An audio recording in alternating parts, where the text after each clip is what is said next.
नमस्कार साथियों जिस तरीके से सरकार शिक्षकों पर हावी हो रही है और कोई सही तरीके से जवाब नहीं दे रही है, ये सोचना बहुत ज़्यादा लाजमी है।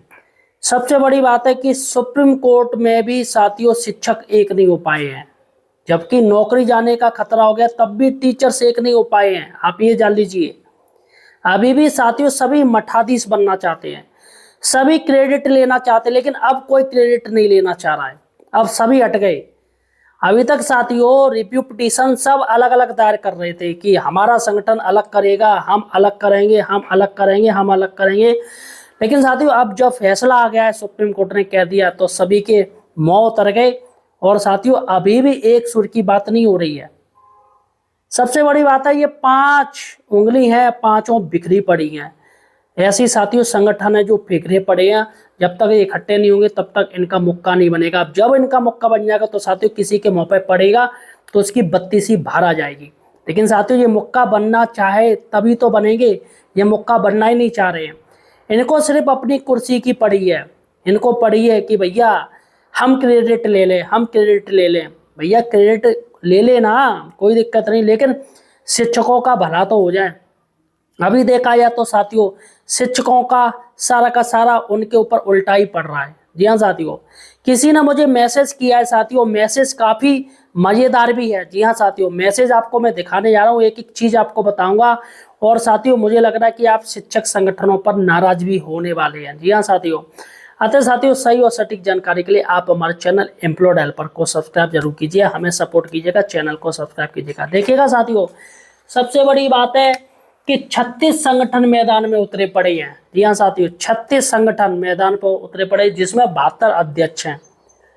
दूसरी बड़ी बात है, 144 प्रेस नोट जारी किए। सभी ने कहा कि हम ये कर देंगे, हम वो कर देंगे, हम यहाँ कर देंगे, हम संसद जाम कर देंगे, हम वो कर देंगे, लेकिन कुछ भी नहीं किया, सब फुस। 288 व्हाट्सएप यूनिवर्सिटियों के विशेषज्ञ भी इसमें लगे पड़े हैं।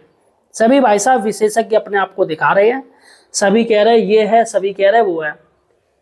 सबसे बड़ी बात है, आज तक एक भी साझा रणनीति इनकी आज तक नहीं बन पाई। आज तक इनकी एक साझा रणनीति भी बन जाती ना तो साथियों बहुत कुछ हो जाता, लेकिन अभी भी सब अलग चल रहे हैं।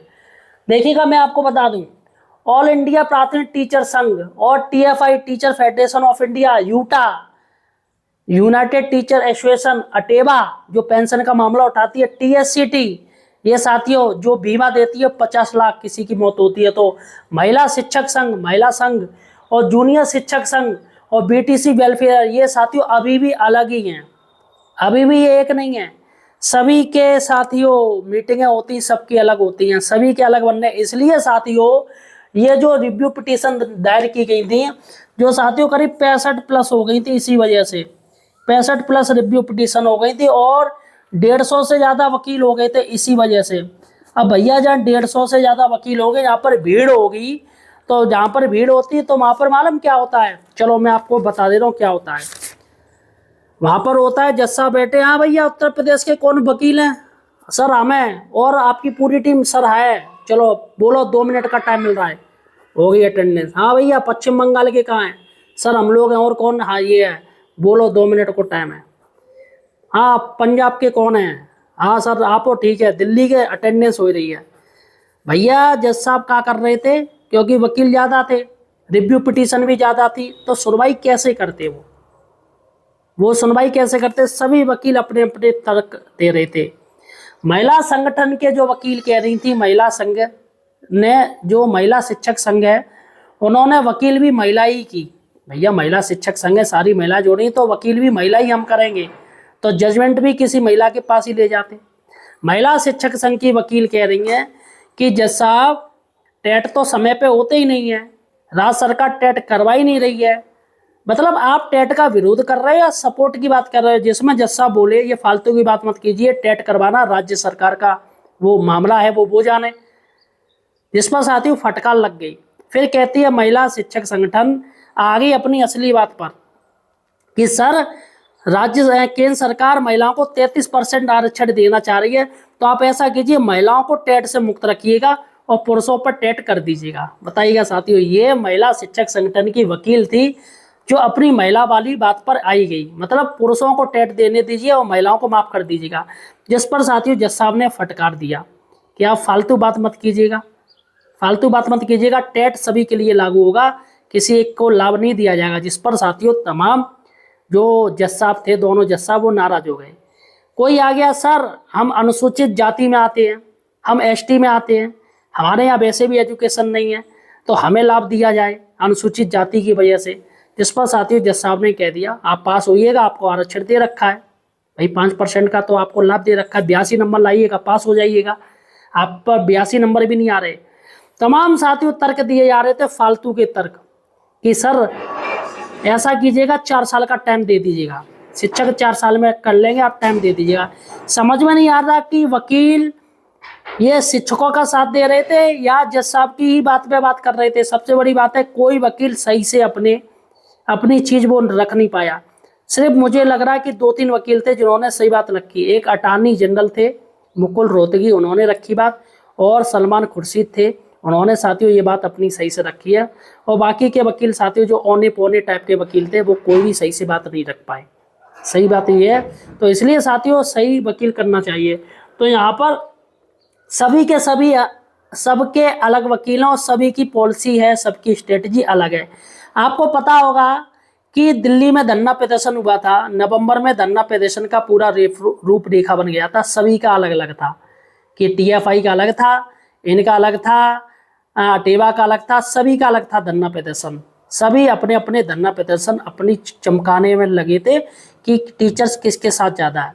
और मैं आपको एक बात बता दूं, जो टीचर्स पीड़ित था वो सभी के धरने में पहुंचा, किसी एक के धरने में नहीं गया कि भैया टीएफआई ने धरना बुलाया तो उसी के में गया, नहीं, सभी जो संगठन के सभी मानने वाले वो सभी में गए। चाहे जूनियर शिक्षक संघ है वो भी सभी में गए। ये सोच रहे हो कि ये जितने संगठन वाले हैं, जो अध्यक्ष हैं, वो जो सोच रहे कि भैया हमारे बुलावे पे ये टीचर आए भीड़ आई है, नहीं, सभी संगठन के टीचर सभी जगह गए। तो यहाँ पर ये संगठन सोच लें कि जो भीड़ थी वो हमारे द्वारा थी, हमने बुलाई थी, ऐसा कुछ भी नहीं। सिर्फ भीड़ का दिखावा करने के लिए कि टीचर्स किसको ज़्यादा सपोर्ट कर रहा है, भीड़ को दिखाने के लिए ये साथियों तमाम ये अध्यक्ष हैं, प्रदेश अध्यक्ष हैं, इसलिए इन्होंने अलग अलग संगठन अलग अलग इन्होंने धरना प्रदर्शन के लिए बुलाया। क्या लग रहा है साथियों, क्या एमएलसी चुनाव की तैयारी थी इनकी कि भैया जितनी ज़्यादा भीड़ होगी उतना एमएलसी में पक्का हो जाएगा? तो फिलहाल साथियों वो बात की बात है। तो यहाँ पर इन लोगों को साथ साथ अभी भी ये साथ नहीं, मैं आपको बता दूं, अभी भी नवंबर दिसंबर में धरना प्रदर्शन हुआ था, नवंबर 2025 दिसंबर 2025 सभी ने अलग अलग बुलाया था। और किसी ने साथियों जिसको अनुमति नहीं मिली उसने कह दिया कि आप सांसदों को ज्ञापन दीजिएगा, सांसदों को ज्ञापन दीजिएगा, मतलब सेम डे ज्ञापन दिया जा रहा है और सेम डे दिल्ली में प्रदर्शन चल रहा है, धरना प्रदर्शन। किसी संगठन ने बुला दिया कि इस दिन धरना प्रदर्शन दिल्ली में होगा, सबको आना है, और वो दूसरे संगठन ने कह दिया कि उसी दिन आप सांसदों को अपने अपने क्षेत्रीय सांसदों को ज्ञापन दीजिएगा उनके आवास पे जाके। बताइएगा साथियों, एक दूसरे की तो बात ही काट रहे हैं। अब ये हो कैसे पाएगा इनमें? चलेगा साथियों, मैं आपको एक चीज़ बताने जा रहा हूँ, देखिएगा। किसी ने मुझे एक मैसेज भेजा है और काफ़ी व्यंग्यात्मक मैसेज है और सच्चाई भी कह रहा है, ये सच्चाई भी है इसमें। टेट मामला क्या आया, टेट मामला क्या आया, संगठनों में तो ऐसे हलचल मच गई, संगठनों में तो ऐसे हलचल मच गई जैसे बारात में मेढकों की पंचायत बैठ गई हो। ये हास्यात्मक व्यंग्य है साथियों, इसे हंसी में मानिएगा।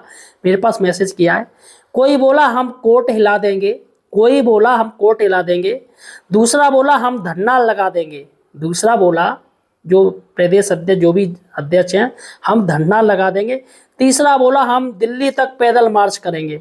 ये सभी बोले हैं। लेकिन शिक्षक पूछ बैठा, भैया पिछली बार जो हिलाया था उसका रिजल्ट कहाँ है? पिछली बार जो हिलाया था उसका रिजल्ट कहाँ है? हालत ये है, क्या हालत है?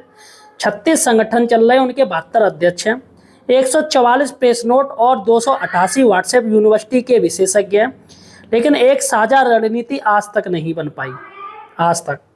और हर अध्यक्ष खुद को शिक्षा जगत का आखिरी क्रांतिकारी मानता है। उसको लगता है कि सिर्फ मैं ही हूँ जो इन टीचर्स को टेट से राहत दिला सकते हैं, और बाकी के ये जो संगठन है, बाकी के ये जो जिलाध्यक्ष हैं, प्रदेश अध्यक्ष हैं, राष्ट्रीय अध्यक्ष हैं, सभी के सभी फर्जी हैं। सिर्फ हमारा ही संगठन है जो शिक्षकों का हितैषी है। और आप लोग जानते हो आपके जिलों में जितने भी संगठन चलते हैं उनकी क्या स्थिति है, वो आप सब लोग अच्छे से जानते हो, कौन आपका हितैषी है कौन विरोधी है। एक संगठन प्रेस नोट निकालता है क्या, दूसरा उसी का खंडन कर देता है। एक ने प्रेस नोट निकाला, दूसरा उसी का खंडन कर देता है। तीसरा लिखता है हमारी रणनीति अलग है। चौथा कहता है बाकी सब बिके हुए हैं, बस हम ही सच हैं, बाकी सब बिके हुए, हमारा साथ दीजिए। कोर्ट में कभी कभी ऐसा लगता है कि तर्क कम और माय लॉर्ड हमें भी सुन लिया जाए, प्रतियोगिता ज़्यादा चल रही है। कुछ नेताओं का संघर्ष देखकर लगता है कि इनका उद्देश्य समाधान नहीं बल्कि अगले 2 साल तक नेतागिरी की वैधता बनाए रखना है। अगर सच कहें तो अगर ये सारे संगठन एक साथ एक स्वर में आ जाएं तो आधी समस्या वहीं खत्म हो जाए। लेकिन यहाँ तो स्थिति ये है कि एकता पर चर्चा करने के लिए भी 4 अलग अलग मंच और 8 संयोजक बन जाते हैं, सभी अलग अलग करते हैं। बेचारा शिक्षक अब यही कह रहा है, हे शिक्षा आंदोलन के महानायकों, या तो एक हो जाओ या कम से कम एक नया पोस्टर बनवाना और चंदा रूपी सहयोग लेना बंद कर दो। तो यहाँ पर जो चंदा रूपी सहयोग लिया जा रहा है उसे भी बंद करना चाहिए। तो फिलहाल साथियों आपका क्या कहना है, ये एक व्यंग्यात्मक हास्यात्मक एक मैसेज आया था, मैंने कहा आपको पढ़ के सुना दूं। थोड़ी बहुत सच्चाई तो इसमें मिलती जुलती भी है, वो आप लोग भी देख रहे हो। फिलहाल आपका क्या कहना है मुझे कमेंट सेक्शन जो बताएगा।